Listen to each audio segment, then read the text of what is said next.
بسم اللہ الرحمن الرحیم. الحمد لله رب العالمين والصلاة والسلام على سيد الأنبياء والمرسلين اللهم صل وسلم على سيدنا مولانا محمد وعلى آله وأصحاب سيدنا ومولانا محمد وعلى الجود والكرم. آج انشاءاللہ تعالی سورۃ البقرہ کی آیت نمبر 97 سے تلاوت کی جائے گی. اس سورہ بقرہ کا 12واں رکوع ہے اور درس قرآن کی یہ 11ویں نشست ہے. اس سے پہلے اللہ رب العزت نے یہودیوں پر اپنے انعامات اور اکرامات کا تفصیلی ذکر فرمایا ہے، اور اس سے پچھلے رکوع میں بھی بتایا کہ اللہ تعالیٰ کے جو بے شمار انعامات ہیں ان میں سے اللہ کا ایک بہت بڑا انعام یہ بھی ہے کہ اللہ تعالیٰ نے موسیٰ علیہ السلام کو ان کے پاس نبی بنا کر بھیجا، وہ کتاب بھی لے کر آئے، پھر ان کے بعد بے در پہ اللہ تعالیٰ نے رسولوں کو بھیجا. لیکن یہودیوں نے ہمیشہ اللہ کے نبیوں کو جھٹلایا، ان کا انکار کیا، ان میں سے کئی نبیوں کو شہید کیا. غرض یہ کہ وہ اپنی ضد پر اور نافرمانی پر ہمیشہ اڑے رہے. اور پھر اللہ تعالیٰ نے یہ بھی بتایا کہ یہ دنیا کے کتنے حریص ہیں. فرمایا کہ مشرک جو ہوتا ہے جس کا آخرت پر کوئی ایمان اور اعتقاد نہیں ہوتا، اس سے بھی زیادہ دنیا کا حریص جو ہے وہ یہودی ہوتا ہے. اب اس رکوع کی ابتدا میں اللہ تعالیٰ نے اپنے نبی صلی اللہ علیہ وسلم سے خطاب فرمایا ہے، اور اپنے محبوب کریم صلی اللہ علیہ وسلم کو ساتھ میں یہ تسلی بھی دی گئی ہے کہ یہ لوگ صرف آپ کے دشمن نہیں، بلکہ یہ تو پہلے نبیوں کے بھی دشمن رہے، خود فرشتوں کے دشمن بھی ہیں. چنانچہ اللہ تعالیٰ نے فرمایا اعوذ باللہ من الشیطان الرجیم بسم اللہ الرحمن الرحیم قل من كان عدوا لجبريل فإنه نزله على قلبك بإذن الله مصدقا لما بين يديه وهدى وبشرى للمؤمنين. آپ فرمائیے جو دشمن ہو جبرائیل کا اسے معلوم ہونا چاہیے کہ اس نے اتارا قرآن آپ کے دل پر اللہ تعالیٰ کے حکم سے. یہ تصدیق کرنے والا ہے ان کتابوں کی جو اس سے پہلے اتری، اور سراپا ہدایت اور خوشخبری ہے ایمان والوں کے لیے. تو اللہ تعالیٰ نے آگاہ کیا کہ جبرائیل امین علیہ السلام جو ہیں وہ اللہ کے فرشتے ہیں. اللہ تعالیٰ نے ان کو اس کام پر متعین کیا ہوا ہے کہ وہ انبیاء کرام علیہ السلام کے پاس وحی لے کر آتے ہیں. تو چاہیے تو یہ تھا کہ یہودی جو ہیں وہ جب یہ سنتے کہ جبرائیل امین علیہ السلام وحی لے کر آتے ہیں تو فوراً ایمان لے آتے، اس لیے کہ جبرائیل امین علیہ السلام پہلے انبیاء کرام علیہ السلام کے پاس بھی جن کو وہ اپنا نبی مانتے ہیں، موسیٰ علیہ السلام کے پاس، دیگر انبیاء کرام علیہ السلام کے پاس جو ہے حضرت جبرائیل امین علیہ السلام وحی لے کر آئے. تو جب یہ سنتے کہ جبرائیل امین وحی لانے والے تو فوراً ایمان لے آتے. لیکن ایسا نہیں کیا انہوں نے. تو انہوں نے یہ کہا کہ جبرائیل تو جو ہے وہ تو ہمارا دشمن ہے.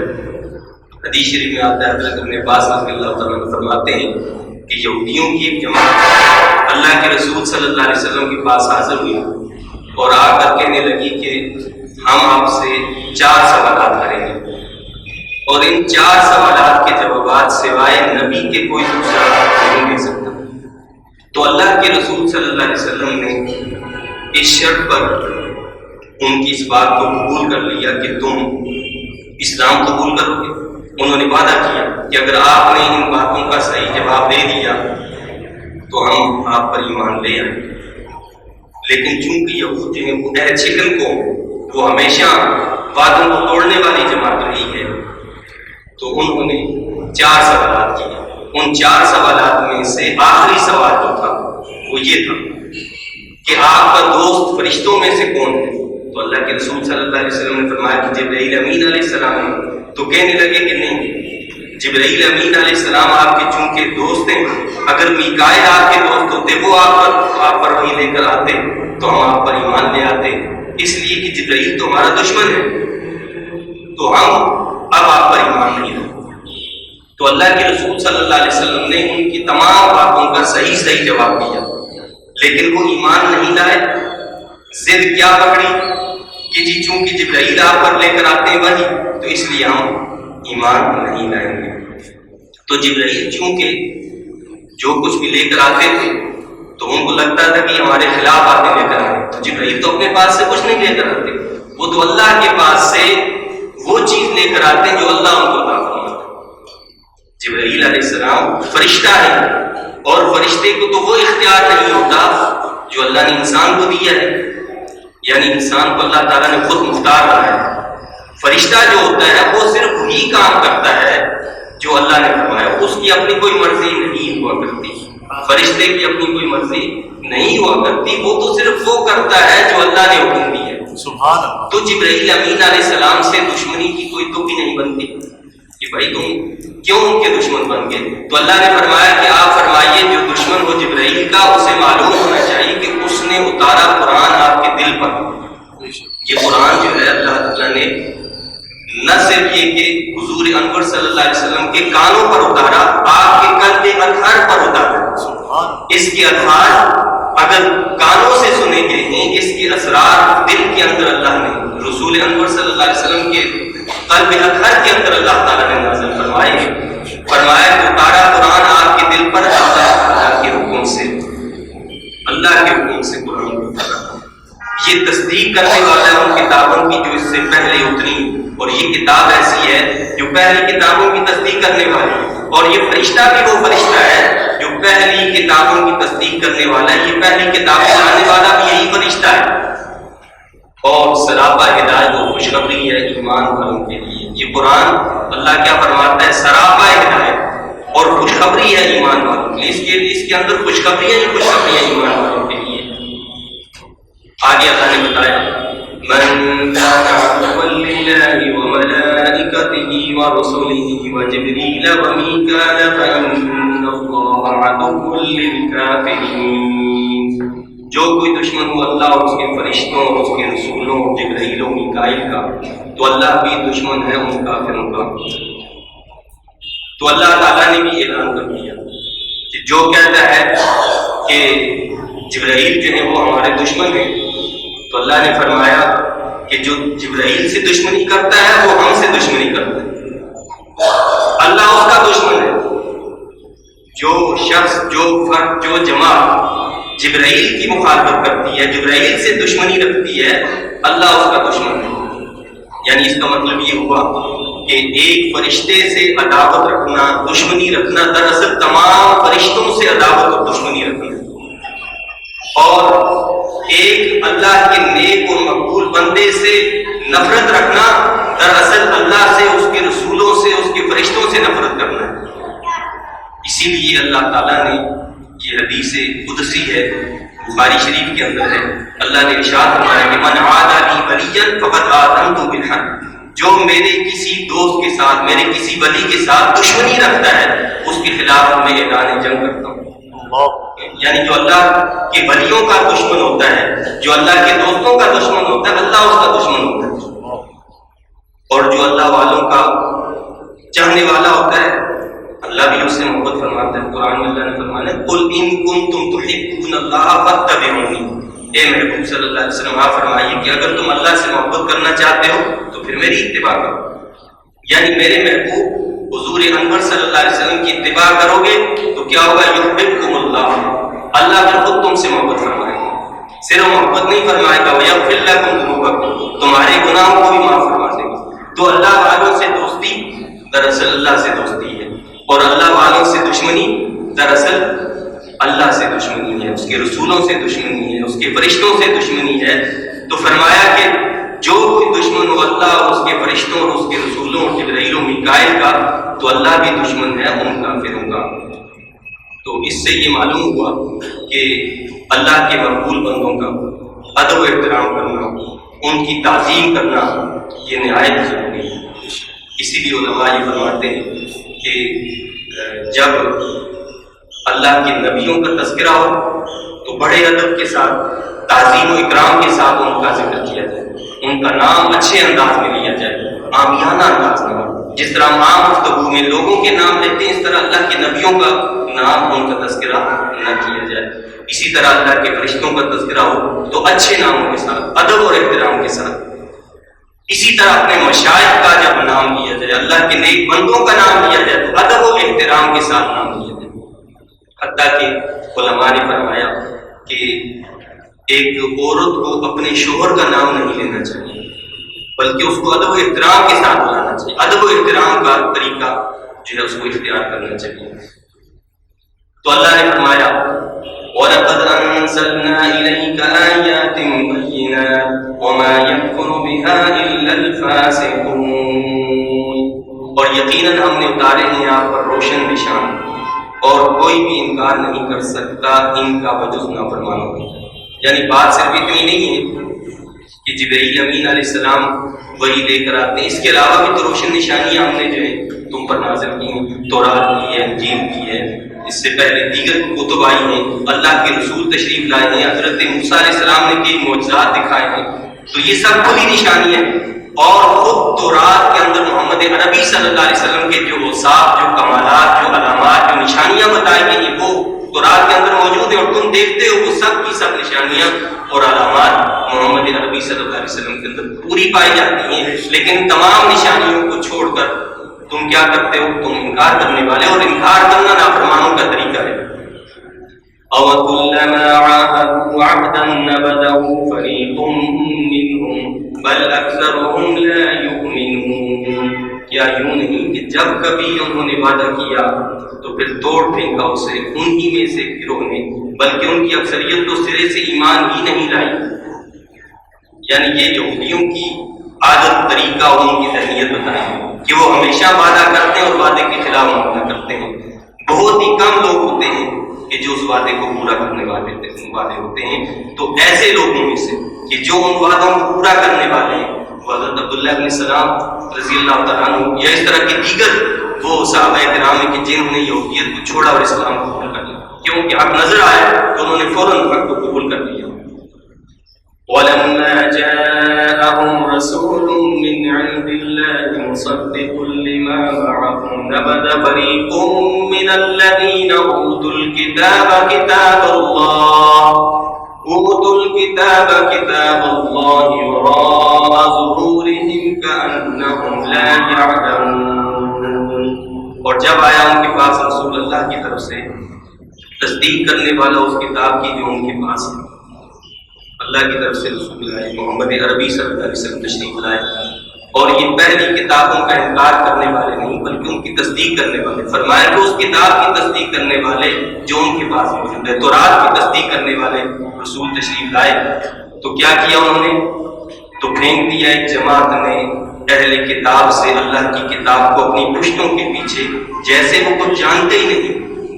یعنی محمد عربی صلی اللہ علیہ وسلم کے اوصاف و کمالات کا وہ صرف انکار کرتے تھے، تورات کو تو ویسے مانتے تھے۔ وہ انکار کس کا تھا؟ محمد عربی صلی اللہ علیہ وسلم کو نہیں مانتے تھے۔ فرمایا کہ اس لیے وہ گویا کتاب کو پیچھے پھینکتے تھے، کأنہم لا یعلمون، گویا وہ جانتے ہی نہیں۔ یعنی حالانکہ وہ جانتے تھے کہ یہ نشانیاں، یہ علامات ہماری کتاب کے اندر، تورات کے اندر موجود ہیں۔ اس کا مطلب یہ ہوا کہ کتاب اللہ کی کسی ایک بات کا انکار کرنا دراصل پوری کتاب کا انکار کرنا۔ بھائی پوری کتاب کو مانتے ہیں، کہتے ہیں کہ ہم تورات کو مانتے ہیں، مانتے کیا نہیں تھے؟ محمد عربی صلی اللہ علیہ وسلم کے اوصاف کو نہیں مانتے، محمد عربی صلی اللہ علیہ وسلم کے کمالات کو نہیں مانتے۔ جہاں محمد عربی صلی اللہ علیہ وسلم کی نشانیاں اور علامتیں ہوتی تھیں ان کو نہیں مانتے تھے۔ تو فرمایا کہ انہوں نے گویا پوری کتاب کو پیچھے پھینک اللہ۔ تو یہ سوچنے کا مقام ہے کہ کہیں ایسا تو نہیں ہم بھی اللہ کی کتاب کو اسی طرح پیچھے پھینک دیتے۔ بھائی پیچھے پھینکنے کا مقصد کیا ہے؟ یعنی اللہ کی کتاب سے اعراض کر لینا، اللہ کی کتاب کی بات کو نہ ماننا. ہم اپنی دنیا کے کئی معاملات کے اندر اللہ کی کتاب کو ایک سائڈ پر کر دیتے ہیں. اگرچہ کہ ہم صبح شام اس کی تلاوت کیوں نہ کرتے ہیں, ہم اس کو گھول گھول کر پیتے کیوں نہ ہو, لیکن جب کتاب اللہ پر عمل نہ کیا جائے تو اس کا مطلب یہ ہوتا ہے کہ کتاب اللہ کو بس پشت ڈال دیا, آپ نے اس کو اٹھا کر پیٹ کے پیچھے پھینک دیا. ہم کتاب اللہ کو خوب مزین کرتے ہوں, لحاظ میں لپیٹ کر اونچے مقام پر رکھتے ہوں, چھومتے بھی ہوں, لیکن کتاب اللہ کے احکام جہاں ہمیں کسی کام سے روکتے ہیں ہم وہاں روکتے نہیں, جہاں کسی کام کے کرنے کا حکم دیتے ہیں وہ ہم کرتے نہیں. اس کا مطلب یہ ہے کہ کتاب اللہ سے ہمارا کوئی تعلق اور واسطہ ہی نہیں. ہم اس کتاب کو اٹھا کر پس پشت ڈال دیتے ہیں, اس کو پھینک دیتے ہیں. علماء نے تو یہاں تک کہا کہ اس سے یہ اشارہ بھی ملتا ہے کہ قرآن کی طرف پیٹ بھی نہ کی جائے, یہ بھی بے رخی کی علامت ہے, یہ بھی بے توجہی کی علامت ہے. لہذا قرآن کی طرف پیٹ بھی نہیں کرنی چاہیے. تو ہم تو اس کے احکام ہی کو پس پشت ڈال دیتے ہیں. تو جو احکام اللہ کو پس پشت ڈالتا ہے تو وہ وہی خسارہ اٹھاتا ہے, وہی نقصان اٹھاتا ہے جو یہودیوں نے نقصان اٹھایا. تو اس لیے اللہ نے اپنی کتاب کو ہمارے پاس خدان بنا کر بھیجا, ہدایت کے لیے بھیجا ہمارے لیے. بشرا اور بشارتیں لے کر یہ آنے والی کتاب ہے, یہ ہمارے لیے خوشخبری والی کتاب. ہمیں اس کتاب سے اپنے تعلق کو جوڑنا چاہیے, اس کے ساتھ اپنے تعلق کو مضبوط کرنا چاہیے. اس کتاب کو صرف پڑھنا نہیں, اس پر عمل کرنا چاہیے. اس کی تعلیمات پر عمل کرنا دراصل اس کتاب کو حقیقتاً ماننا ہے. اب اس کے بعد اللہ تعالیٰ نے یہودیوں کے زوال کی ایک اور علامت اور نشانی بتائی, لیکن اللہ تعالیٰ نے یہ جو قوم کے عروج و زوال کا تذکرہ کیا ہے, اس میں میرے لیے اور آپ کے لیے درس ہے, عبرت ہے کہ ہم عبرت حاصل کریں. ہم ان کے طریقے کو اختیار نہ کریں کہ جس سے ہم بھی زوال پذیر ہو جائیں. جب انسان زوال پذیر ہو جاتا ہے, جب اس کی ہمت اس کا ساتھ نہیں دیتی اور وہ ایثار اور قربانی کے لیے تیار نہیں ہوتا, وہ جدوجہد اور محنت کے لیے تیار نہیں ہوتا, تو پھر وہ ایسی چیزوں کو اختیار کر لیتا ہے کہ جن کے ذریعے سے وہ پس سے پس ترین ہو جاتا ہے. چنانچہ اللہ تعالیٰ نے یہودیوں کے بارے میں بتایا کہ انہوں نے کیا کیا. دور انحطاط میں, دور زوال میں انہوں نے کیا طریقہ اختیار کیا. فرمایا وَاتَّبَعُوا مَا تَتْلُو الشَّيَاطِينُ عَلَى مُلْكِ سُلَيْمَانَ وَمَا كَفَرَ سُلَيْمَانُ وَلَكِنَّ الشَّيَاطِينَ كَفَرُوا يُعَلِّمُونَ النَّاسَ السِّحْرَ وَمَا أُنزِلَ عَلَى الْمَلَكَيْنِ بِبَابِلَ هَارُوتَ وَمَارُوتَ وَمَا يُعَلِّمَانِ مِنْ أَحَدٍ حَتَّى يَقُولَا إِنَّمَا نَحْنُ فِتْنَةٌ فَلَا تَكْفُرْ فَيَتَعَلَّمُونَ مِنْهُمَا مَا يُفَرِّقُونَ بِهِ بَيْنَ الْمَرْءِ وَزَوْجِهِ وَمَا هُمْ بِضَارِّينَ بِهِ مِنْ أَحَدٍ إِلَّا بِإِذْنِ اللَّهِ وَيَتَعَلَّمُونَ مَا يَضُرُّهُمْ وَلَا يَنفَعُهُمْ وَلَقَدْ عَلِمُوا لَمَنِ اشْتَرَاهُ مَا لَهُ فِي الْآخِرَةِ مِنْ خَلَاقٍ وَلَبِئْسَ مَا شَرَوْا بِهِ أَنفُسَهُمْ لَوْ كَانُوا يَعْلَمُونَ. اور پیروی کرنے لگے اس کی جو پڑھا کرتے تھے شیطان سلیمان علیہ السلام کے عہد حکومت میں. یہ طریقہ انہوں نے اختیار کیا کہ وہ پیروی کس کی کرنے لگے, شیطانوں کی پیروی کرنے لگے. پیروی کرنے لگے اس کی جو پڑھا کرتے تھے شیطان سلیمان علیہ السلام کے عہد حکومت میں. حالانکہ سلیمان نے کوئی کفر نہیں کیا, بلکہ شیطانوں نے ہی کفر کیا. سکھایا کرتے تھے لوگوں کو جادو, یہ جادو منتر ٹونے سحری ان چیزوں کے پیچھے پڑ گئے. انسان کا ایمان جب کمزور ہو جاتا ہے, اعتقادات کمزور ہو جاتے ہیں, تقدیر پر ایمان جو ہے وہ جب کمزور پڑ جاتا ہے تو پھر انسان ایسی چیزوں میں منہمک اور مصروف ہو جاتا ہے. پھر اسے کتاب کی پرواہ نہیں ہوتی. چاہیے تو یہ کہ بھائی انسان کو پریشانی آئی ہے تو اللہ کی کتاب کو پڑھے, اللہ کی کتاب کو سمجھے, اس سے اپنی مشکل پریشانی کا حل نکالے. لیکن وہ کیا کرتے ہیں ایسے میں؟ کتاب اللہ کو تو پس پش ڈال دیا جاتا ہے، پھر ایسے کاموں میں ایسی چیزوں میں پڑ جاتے ہیں کہ جو ان کے لیے سوائے نقصان کے کچھ بھی نہیں ہوا کرتے۔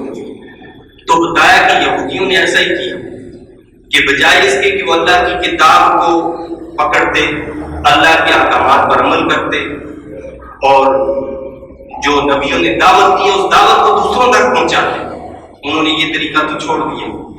ہاں انہوں نے شیطانوں کے طریقے کو پکڑ لیا، اور شیطانوں کا طریقہ کیا تھا؟ حضرت سلیمان علیہ السلام اللہ کے نبی ہیں، ان کے دور میں شیاطین جو ہیں وہ آسمانوں پر جاتے تھے اور آسمانوں کے قریب جا کر وہ فرشتوں کی باتوں کو سن لیا کرتے تھے۔ اب وہ کیا کرتے؟ وہاں سے کچھ باتیں آ کر سنتے اور کاہن، جادوگر اور اس قسم کے لوگ بہت ہوا کرتے تھے، ان کو آ کر بتاتے تھے، تو ایک بات سچی ہوتی اس میں 10 باتیں جھوٹی بھی ساتھ میں بتا دیتے۔ اب ظاہر بات ہے کہ وہ اپنے ان کو کاہنوں کو بتاتے، کاہن دوسرے لوگوں کو بتاتے۔ اس طرح جادو اتنا مشہور ہو گیا اور جادوگروں کو اتنا مقام حاصل ہو گیا کہ لوگ بس سب کچھ انہیں کو سمجھنے لگے، اور یہ باتیں، یہ چیزیں اتنی شہرت اختیار کر گئی کہ باقاعدہ تصنیف و تعریف ہونے لگی، کتابیں لکھی جانے لگی اس پر، اور بڑی بڑی کتابیں لکھ ڈالی انہوں نے، کئی کتابیں لکھی گئی۔ جب حضرت سلیمان علیہ السلام کو یہ پتہ چلا کہ صورتحال ایسی ہے تو حضرت سلیمان علیہ السلام نے اپنے وزیر حضرت آصف بن برخیہ جو آپ کے وزیر تھے ان کو حکم دیا کہ شیطانوں کی آسمانوں پر یہ جو جانے کی رسائی جو ہے اس پر پابندی لگائی، یعنی آئندہ شیاطین جو ہیں وہ اوپر آسمانوں پر اس طرح نہ جائیں، اور اس کے ساتھ ساتھ یہ حکم دیا کہ جہاں جہاں بھی کوئی جادو کی ایسی کوئی کتاب موجود ہے ان تمام کتابوں کو جمع کیا جائے اور لا کر ان کو دفن کر دیا جائے۔ چنانچہ تمام کتابوں کو پکڑا گیا جادو کی، اور ساری کتابوں کو لا کر حضرت سلیمان علیہ السلام نے حکم دیا کہ ان کو میری کرسی کے نیچے دفن کر دیا جائے۔ اب حضرت سلیمان علیہ السلام کا جب وصال ہو گیا تو جادوگر اور جادو کا کام تو عروج پر تھا اس دور میں، تو جب سلیمان علیہ السلام کا وصال ہوا تو یہ جادو پھر بھی چلتا رہا، کچھ عرصہ گزرا، بیت گیا، وہ لوگ بھی دنیا سے چلے گئے کہ جو حقیقت کو بتا سکے، تو اس کے بعد شیطان جو ہے وہ انسانی شکل میں آیا، اور انسانی شکل میں آیا اور آ کر لوگوں کو کہنے لگا کہ تمہیں معلوم ہے کہ سلیمان کس طرح ہواؤں پر اور جنوں پر اور ساری چیزوں پر حکومت کرتے تھے، میں تمہیں اس کا نسخہ بتاتا ہوں، اگر اس پر عمل کرو گے تم بھی اسی طرح بادشاہ بن جاؤ گے، بیٹھے بٹھائے۔ ہم یہ کہتے ہیں نا بیٹھے بٹھائے سب کچھ ہو جائے، بس ہمیں کچھ کرنا نہ پڑے، ہم بیٹھے رہیں، بیٹھے بٹھائے سارا کچھ کام ہو جائے، دنیا میں سارے ہمارے دشمن تباہ ہو جائیں، سپر پاوریں ختم ہو جائیں، لیکن ہم نے کرنا کچھ نہیں۔ وہ بھی یہ کرتے تھے کہ جی بس تمہیں کچھ کرنا نہیں پڑے گا، بس ان چیزوں کو لو۔ تو اس نے پھر راہ دکھائی، راہ کیا دکھائی کہ کہنے لگا کہ آؤ دیکھو یہ سلیمان جو ہے وہ جادو کے ذریعے سے سب پر حکومت کرتے تھے، اور اس نے کہا کہ یہ دیکھو اس کی دلیل، یہ کرسی ہٹاؤ، اس کے نیچے جو ہے تم کھولو، اس میں کتابیں رکھی ہوں گی جادو کی، یہ جادو کی کتابیں جن سے وہ سب تم پر اور تمام جنوں پر، ہواؤں پر جو حکمرانی کیا کرتے، تم بھی اس پر عمل کرو گے تو بس تم بھی بادشاہ بن جاؤ۔ اب جو ہے اس طرح یہ سلسلہ شیطانی جو چل پڑا اور وہ شیطانی کاموں کے پیچھے لگ پڑے۔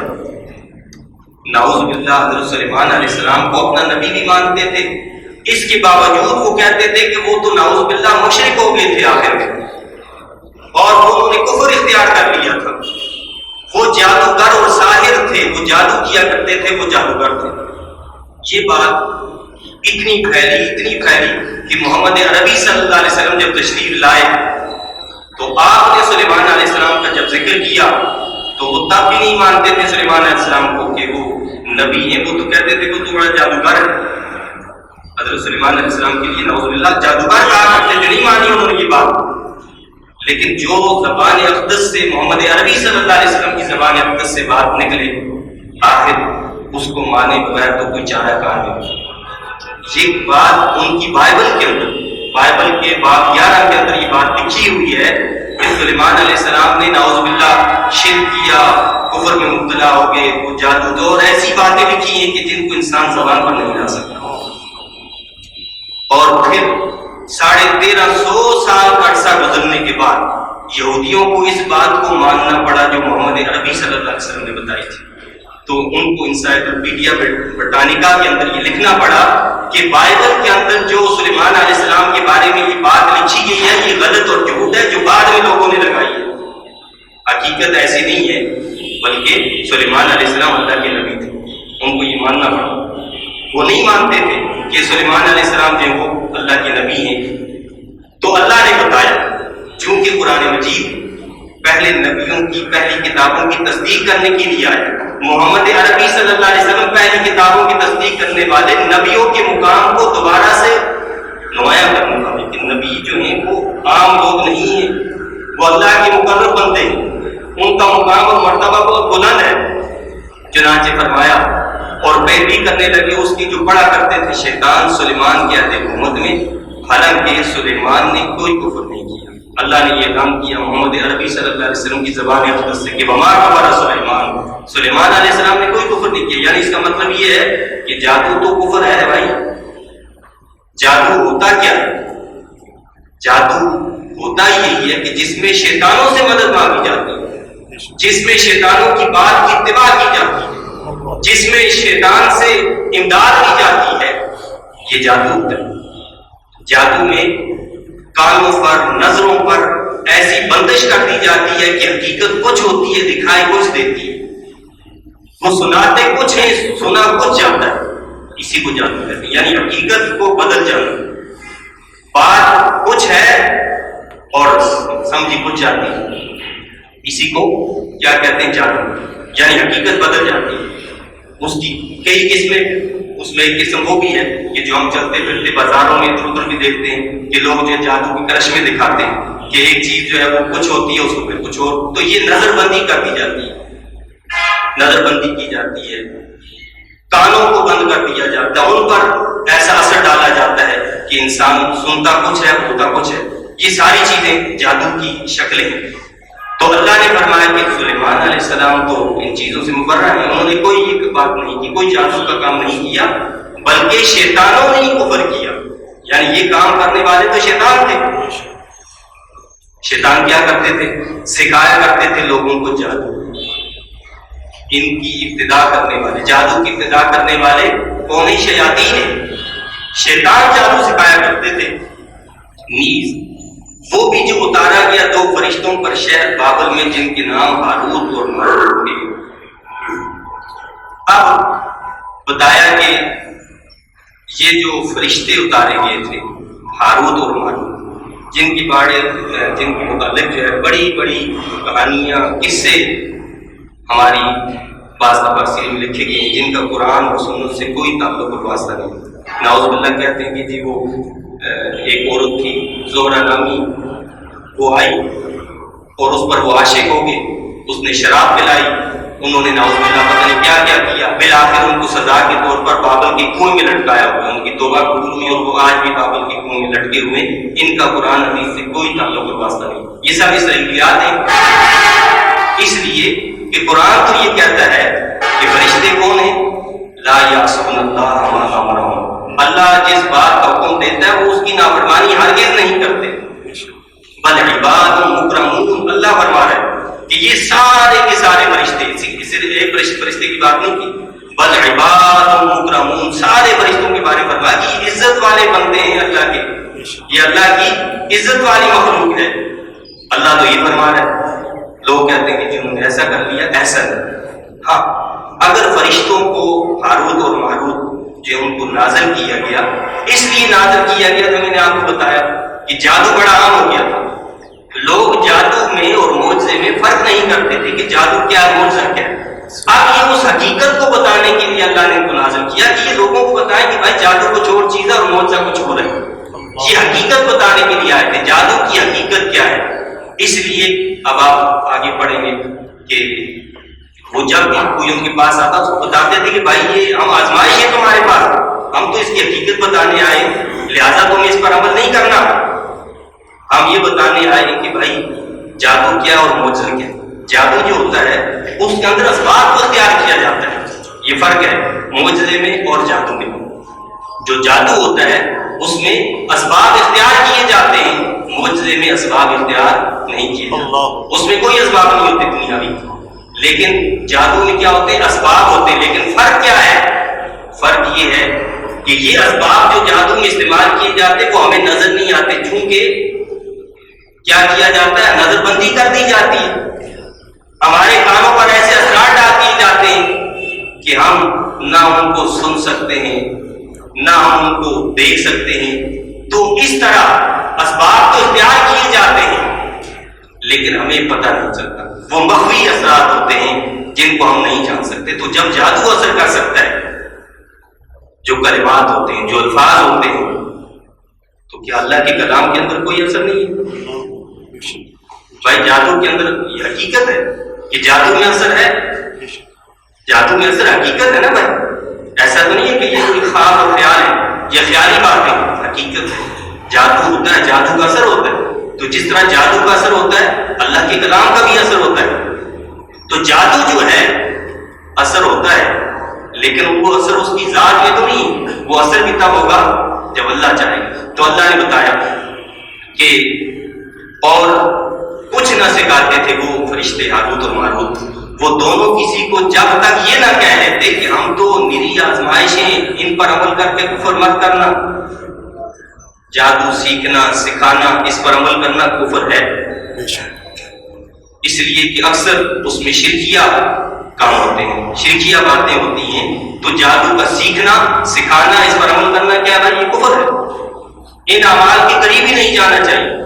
تو وہ کہتے تھے کہ بھائی ہم آزمائشیں کفر مت کرنا، اس کے باوجود لوگ سیکھتے رہے ان دونوں سے وہ منتر جس سے جدائی لاتے تھے خامد اور اس کی بیوی، جادو سیکھتے تھے اور ان میں مشہور جو چیز تھی وہ میاں بیوی کے درمیان تفریق پیدا کرنا، عشق اور ان چیزوں کو جو ہے اختیار کرنا، ایک کی بیوی پر عاشق ہو کر اس سے متنفر کر دو اور اس کے ساتھ ہو جاؤ، یہ کام وہ کیا کرتے تھے، یہ تنزلی کی علامتیں، یہ کام وہ کرتے تھے کیونکہ ایک خاندان کی جو بنیاد ہے اس کو توڑ دینے سے صرف ایک خاندان تباہ نہیں ہوتا بلکہ کئی خاندان تباہ ہو جاتے ہیں۔